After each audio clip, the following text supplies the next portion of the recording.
Transformer l'enrobé en matière drainante et créer un espace végétalisé à partir du bitume, c'est le pari de François Vadepied, créateur de la société Wagon Landscaping, avec son projet de renaturation urbaine Asphalt Jungle. Il crée des petits jardins dans des cours intérieures d'immeubles à Paris, à partir des matériaux déjà sur place. Pour en savoir plus sur cette technique révolutionnaire, Frédéric Tribalo, de Dixit, est allé le rencontrer. Dans ce podcast, il explique comment recréer la nature luxuriante qui pousserait bien au milieu du bitume. Bonne écoute. Une ville en pleine expansion. Les transitions à mener s'accumulent, l'énergie, l'agriculture, les mobilités. Monsieur l'administrateur délégué, vous êtes chargé de l'attribution et de la répartition des logements. Comment la situation se présente-t-elle ? C'est une contribution au débat sur l'artificialisation des sols et les questions d'étalement urbain. On a privilégié la machine, la matière et l'énergie par rapport à l'être humain. C'est pour ça qu'on ne recycle pas bien les téléphones. And perhaps the defining trend of the 21st century is population growth. On a une responsabilité sur l'épuisement des ressources et une responsabilité sur la perte de biodiversité. Chaque échec va permettre la prochaine fois de faire mieux et chaque échec est autant instructif qu'un succès. Des projets d'urbanisme qui sont indispensables du fait d'une circulation toujours plus intense. Ce plan est un plan que le public notait peut venir voir. Il s'agit du plan de sauvegarde dedans. Si on est une grande part du problème, on est forcément une grande part de la solution. On va peut-être couler moins de béton et miser plus sur l'intelligence et finalement changer de matière grise.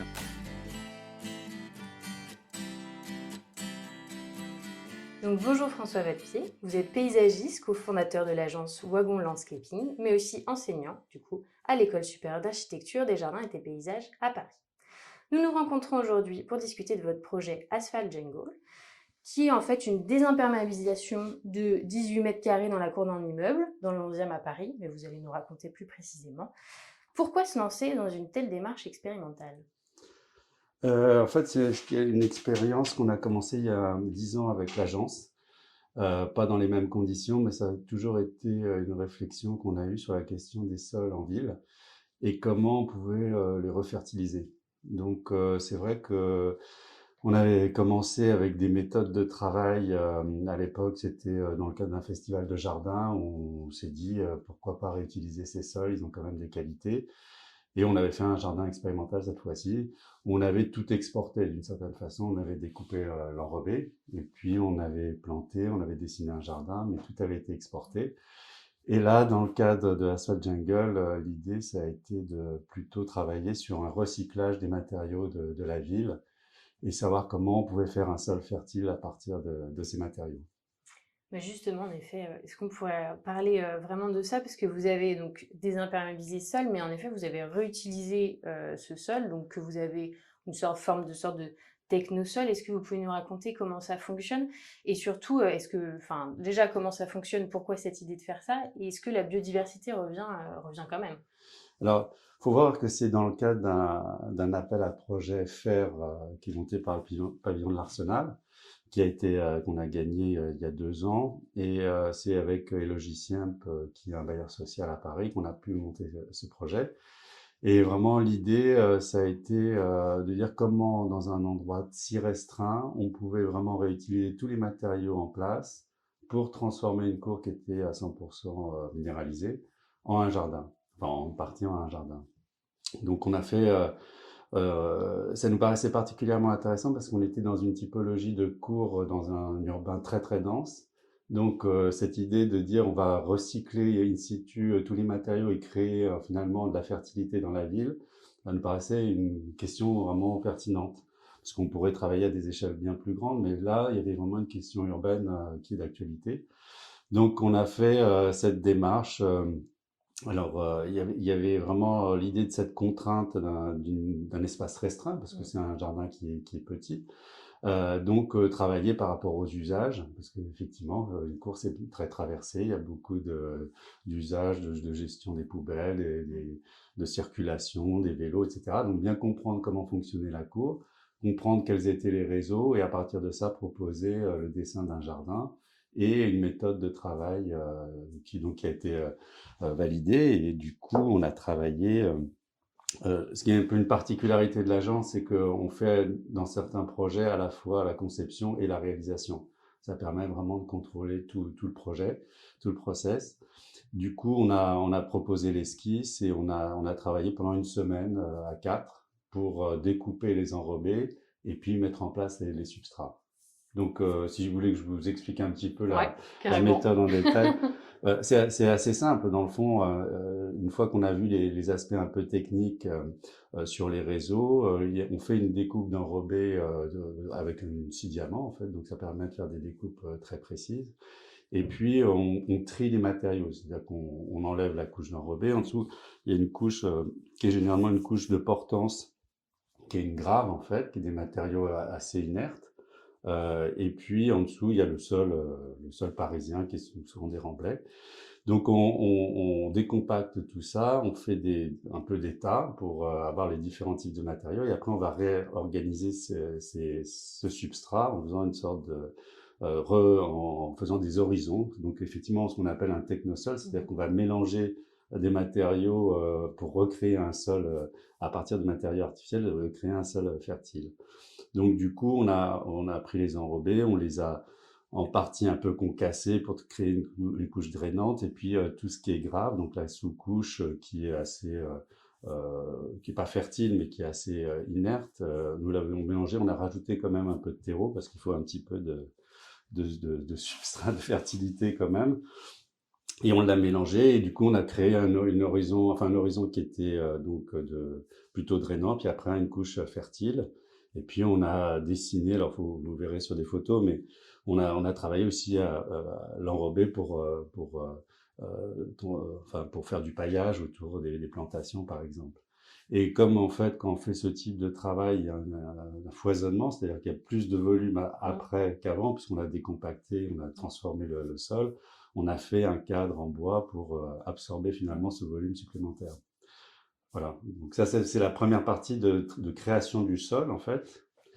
Et puis la deuxième partie, c'est effectivement travailler sur une palette végétale qui va être adaptée à ce type d'environnement. Alors, on est dans une situation qui est très abritée, puisque c'est une cour, mais quand même assez à l'ombre, donc il faut adapter la palette en fonction de cette luminosité. Et puis prendre des plantes, la stratégie c'est un peu de prendre des plantes, un spectre de plantes très très vaste, assez important, pour permettre, si jamais il y en a une qui ne fonctionne pas, grosso modo l'autre prendra sa place.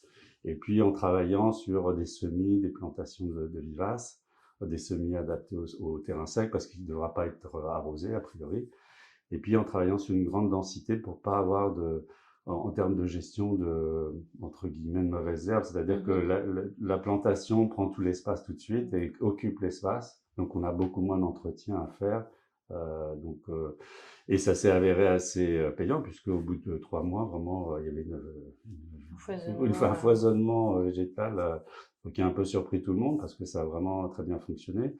Et puis, du coup, on l'a un petit peu entretenu pendant 1 an, mais finalement, il y a très peu de choses à faire, puisque finalement, la densité de plantes fait que ça fonctionne bien, le choix des plantes fait que ça fonctionne bien. Et là, on est à la 2e saison. Et voilà, je suis passé récemment, il y a des semis qui sont repartis. Le jardin, en plus, de fait de sa situation très, très protégée d'une certaine façon, il n'a pratiquement pas gelé dans cette cour, donc il a été quasiment très luxurieux, entre guillemets, tout le temps, quoi, même pendant l'hiver.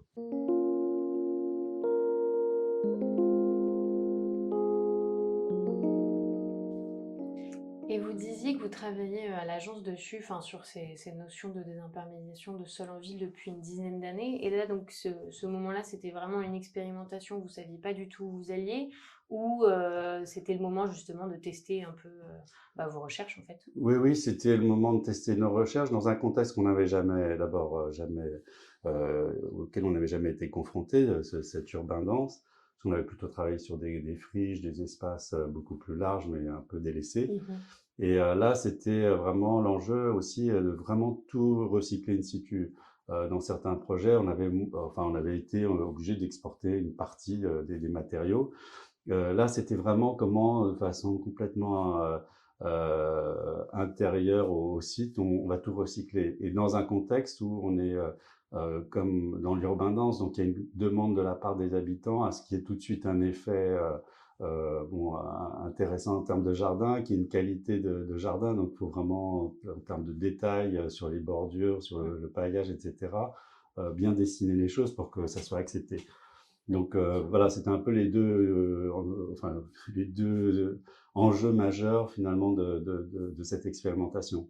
Et puis aussi de communiquer auprès des acteurs locaux, parce que c'est en fait assez intéressant d'avoir ce prototype qui permet à d'autres bailleurs, à d'autres acteurs de la ville de voir que ça fonctionne finalement et qu'on peut refertiliser ces sols urbains et que ça marche très bien en fait. C'est ce que j'allais vous demander. Mais en effet, il y a cette notion de ne pas pouvoir faire un chantier pendant des mois pour l'acceptabilité des riverains. Et en effet, vous avez aussi travaillé avec un bailleur. Ouais. Et c'était quoi l'intérêt aussi de ce partenariat? Est-ce qu'il y a une forme de réplicabilité qui peut se faire aussi de ce projet avec ce même bailleur dans d'autres lieux, mais voire avec d'autres bailleurs? Oui, c'est déjà effectivement il y a une réplicabilité qui existe parce que voilà, c'est un enjeu quand même important dans la ville avec le réchauffement climatique, la gestion des eaux, la biodiversité. Enfin, tous ces enjeux-là, ils sont aussi corrélés au fait qu'on a des zones extrêmement imperméables dans les cœurs d'îlots et que voilà, il y a toutes ces questions qui se posent. En plus des sols noirs qui accumulent la chaleur, donc vraiment c'est un enjeu important. Et on a présenté le jardin aussi à Paris Habitat, d'autres bailleurs. On a quelques visites qui vont être faites, donc c'est vrai que c'est un sujet qui intéresse les gens, voilà, parce que c'est vrai que tant qu'on n'a pas vu que c'était possible et que c'était bien accepté par les habitants et qu'en termes d'entretien finalement ça tenait la route, que c'était pas une surcharge d'entretien énorme. Avec ces 3 facteurs, voilà, c'est vraiment une solution qui paraît pertinente. Et facteur coût? Facteur coût, le facteur coût, là, sur l'expérimentation, c'est le côté expérimental où c'est nous qui faisons les choses. Donc, c'est un coût, mais c'est des process qui peuvent être finalement assez mis dans les chaînes de travail des entreprises assez classiques dans le fond. Mais il y a des connaissances à avoir, mais à partir du moment où on acquiert ces connaissances, ça permet d'éviter le coût d'exportation des matériaux, de créer donc du déchet. Ça permet aussi de limiter les importations de terres arables, donc c'est un coût. Et puis voilà, donc et puis on garde finalement, ce qui est intéressant, c'est que même en termes de réhabilitation, on n'a pas besoin de réhabiliter l'ensemble des espaces. Finalement, on garde les sols enrobés existants, qui sont des très bonnes surfaces pour marcher ou pour recirculer. Et puis, on fait simplement des emporte-pièces là-dedans, qui peuvent être en plus dessiner des espaces. Donc, on crée un espace vraiment de jardin, mais tout en gardant ces matériaux autour. Donc, et les réseaux aussi. Donc, il y a un impact qui est quand même très faible dans la réhabilitation de l'espace, qui est intéressant. Parce qu'on peut changer assez radicalement l'endroit, tout en ayant des coûts finalement assez faibles et limités. Oui, il y a vraiment cette notion de métabolisme directement au cœur d'îlot ou dans une cour d'école. Voilà. Oui. Et Paris est semble en effet assez sujette à ce genre de questionnement d'îlots de chaleur. Alors il y a déjà beaucoup de réflexions en effet sur les cours d'école, mais on pourrait pousser plus loin sur les cours d'immeubles en général, quoi. Oui, tout à fait. Après, la nouvelle étape, c'est vrai que la désimperméabilisation, elle se passe dans les cours d'école. D'ailleurs, là, l'étape supplémentaire, c'est revoir le sol de la ville comme une ressource. Ouais. Donc c'est ça aussi pour éviter tout ce dont je parlais avant, et que ça serait intéressant qu'on reconsidère le sol de la ville comme un sol qui puisse être fertile, à condition de faire attention à certaines choses. Et du coup, c'est ça qui est peut-être la prochaine étape. Alors, ça demande de changer un peu les process, effectivement, des entreprises, des maîtres d'ouvrage, de considérer voilà, cette ressource, et puis voilà, ça veut dire faire peut-être des analyses en amont, des matériaux qui seront intégrés dans le futur sol fertile, donc faire vraiment un travail en amont d'analyse qui n'est pas souvent fait, en fait, sur les sols. Donc ça, c'est primordial. Puis à partir du résultat de ces analyses, on sait ce qu'on peut faire, parce que s'il y a une sous-couche qui est polluée, par exemple, par des hydrocarbures, là, on va peut-être pas la réutiliser. Donc, il faut qu'il y ait quand même tout un peu ce diagnostic en amont. Une fois que si le feu est vert sur les matériaux, on fait toute une stratégie de réemploi de ces matériaux in situ et de création d'un espace en fonction de ce réemploi avec les palettes végétales qui vont bien. Et la dernière chose aussi, l'entretien, parce que ça c'est un vrai questionnement. Bon, les entreprises d'entretien commencent à s'y mettre, mais ces espaces demandent une attention en termes d'entretien qui est différente d'un espace vert classique d'un grand ensemble ou d'une copropriété. On voit que les process d'entretien sont très mécaniques, alors que là, il faut avoir plus un regard de jardinier, en fait, pour dire, voilà, quand on intervient, quand on n'intervient pas. Souvent, c'est mieux de même pas intervenir. Voilà, faut savoir doser, mais ça, c'est des choses qui posent plein de questions, mais qui sont indispensables pour que ça réussisse, en fait. Oui, c'est vraiment des changements, au-delà des changements de process, c'est même un changement culturel, c'est de considérer le sol et de se dire qu'en ville, il n'est pas forcément pollué, qu'il peut être tout à fait, qu'il peut accueillir une biodiversité certaine, quitte à, en effet, faire des vrais diagnostics sol, qui est souvent un peu le parent pauvre, l'oublier. Et puis aussi un changement de regard sur la biodiversité qu'on y amène, dont il faut peut-être pas s'occuper et pas faire des jardins à la française tout parfaits. Voilà. Mais bon, ça pose aussi la question du regard des usagers et comment ils acceptent aussi cette transformation de leur espace quotidien. Mais bon, là, on voit sur le Asphalt Jungle, bon, comme il y a effectivement, c'est quand même, là, il y a eu une approche assez ornementale parce qu'on est dans un cœur urbain, en fait. On pourrait avoir des approches beaucoup plus sauvages dans les palettes végétales, ça dépend où on se situe. Mais là, du coup, ça a vraiment été très bien accepté par les riverains, en fait. Et est-ce que vous allez en faire d'autres? Et surtout, si oui ou non, mais est-ce que après, alors ça fait le projet assez récent quand même, il a 2 ans si j'ai bien compris. Mais est-ce que vous avez déjà un retour d'expérience dans le sens où vous dites, alors ça, on referait complètement, on utiliserait... on ferait le même process, on commencerait par ça, etc. Et d'autres choses où vous ne ferez pas comme ça du tout la prochaine fois. En fait, comme c'est des process qu'on teste depuis pas mal de temps, il y a des choses qu'on faisait avant mais qu'on ne referait plus, en fait. Et c'est surtout en termes de gestion des matériaux, en fait. Et essayer de voir vraiment au maximum à tout garder sur site et tout réemployer au maximum, quoi. Vraiment viser le zéro exportation. Ce qui n'a pas été forcément le cas sur certains projets. Voilà, donc on les concevrait peut-être différents, mais on a un peu tâtonné, on a un peu découvert, parce qu'effectivement, il y a toujours un risque. Est-ce que les dynamiques végétales, est-ce que les plantes vont bien se comporter dans ces milieux-là? Et on s'aperçoit que finalement, même quand on reste très avec les matériaux du site, si on sait bien les traiter, et puis si on sait bien adapter la palette végétale au contexte, on n'a jamais aucun problème de reprise de végétaux. Enfin, on a toujours constaté des pousses importantes. Donc, c'est même plutôt fertile d'une certaine façon. Parce que c'est des sols assez drainants. Donc, il y a eu quand même une qualité qui sont drainants. Si on enrichit un petit peu avec un apport de compost ou comme ça, on se retrouve avec des sols qui finalement fonctionnent bien avec les plantes adaptées. Donc c'est même presque, j'ai envie de dire, une surprise en fait. Il faut demander un peu alors est-ce que ça va marcher et oui quand même ça marche. Oui, dans beaucoup de ces jardins-là, ça a été des vraies surprises parce qu'on a vu des dynamiques et des floraisons vraiment très très efficaces. Demain on va aller, parce qu'on a un autre jardin qui est à Aubervilliers qui s'appelle le Jardin des Joyeux, qui est sur un parking qui a été démonté, mais c'est beaucoup plus grand. Là on est sur 1800 mètres carrés. Et du coup, on n'a rien exporté, on n'a que rapporté un peu de substrat et on le jardine depuis 4-5 ans.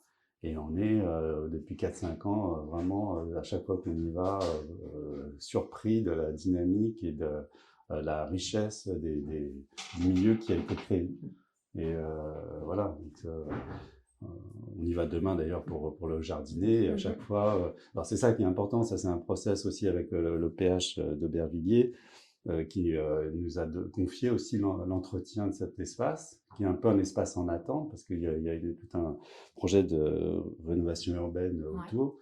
Mais bon, c'est un projet qui dure, donc ce jardin, il existe depuis 4-5 ans, ils nous ont confié l'entretien. Et ça, c'est hyper important parce que c'est un entretien justement qu'on appelle un jardinage par soustraction, c'est-à-dire que non, on ne replante rien, mais on observe les semis, les pousses, des choses, et on fait un petit peu une sélection pour que tout le monde ait sa place dans le jardin pour justement multiplier la biodiversité. Que ce soit les plantes ou les semis qu'on a fait ou les plantes sauvages qui arrivent. Donc ça fait... Et c'est finalement des interventions assez courtes, puisqu'on y va généralement une demi-journée à toute l'agence, et puis on y va 5-6 fois par an. Mais voilà, un jardinage très extensif, sans exportation. Mais on voit qu'en travaillant comme ça, on a vraiment un enrichissement du jardin. Chaque année, il devient de plus en plus riche, en fait.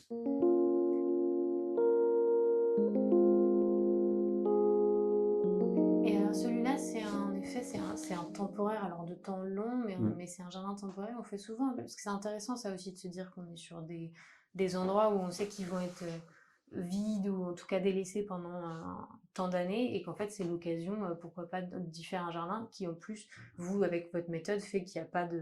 Enfin voilà, que tout se fait in situ. Oui.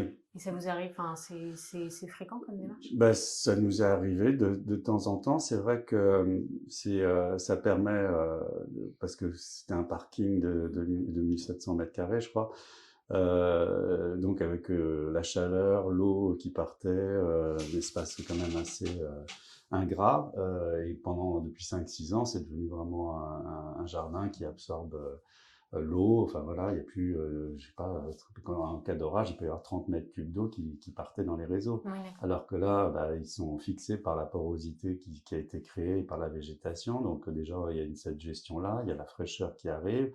Je pense que pour les habitants autour, même si c'est un peu un jardin un peu atypique, parce que voilà, c'est quand même, ça fait assez naturel, donc on a l'impression que c'est une friche, mais en même temps c'est très riche en plantes.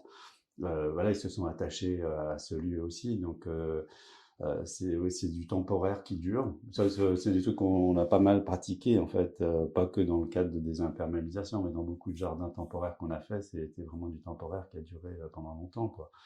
Et ça, bon, on aime bien aussi cette idée voilà, d'une temporalité qu'on ne connaît pas, mais voilà, qui généralement perdure pas mal de temps. Oui, qui est presque... Enfin, je me mets à la place de ceux qui vont réhabiliter, enfin, qui vont restructurer le quartier ensuite. Je trouve que c'est presque dangereux parce que les riverains vont s'attacher...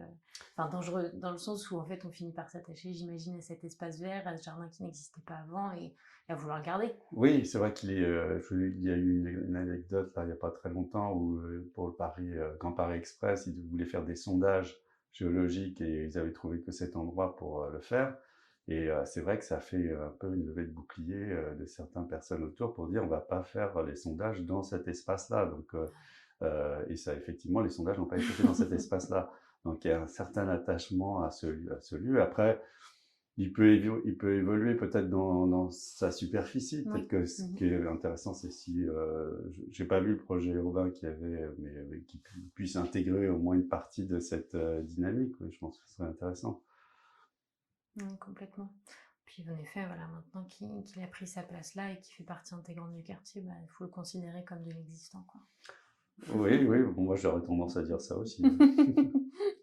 Merci beaucoup. Est-ce que vous auriez un conseil, alors, de lecture ou de film, mais même pourquoi pas de projet pour nos auditeurs et nos auditrices qui aimeraient en savoir plus sur ces désimperméabilisations, ce rapport de nature en ville? Finalement, il y a quelques bouquins sur les technosols, mais c'est super technique pour le coup. Ouais. C'est des scientifiques en fait. Thèses, D'ailleurs, on travaille avec tout un labo de sciences là sur ces questions-là. Il n'y a pas de publication encore. Oui, ou sinon, bon, on pourrait aussi, enfin bon, je sais pas s'il faut faire de la pub au pavillon de l'Arsenal, mais c'est vrai que eux qui ont fait un peu le déclenchement de ce truc. Merci beaucoup, en tout cas, pour cet entretien. Oui.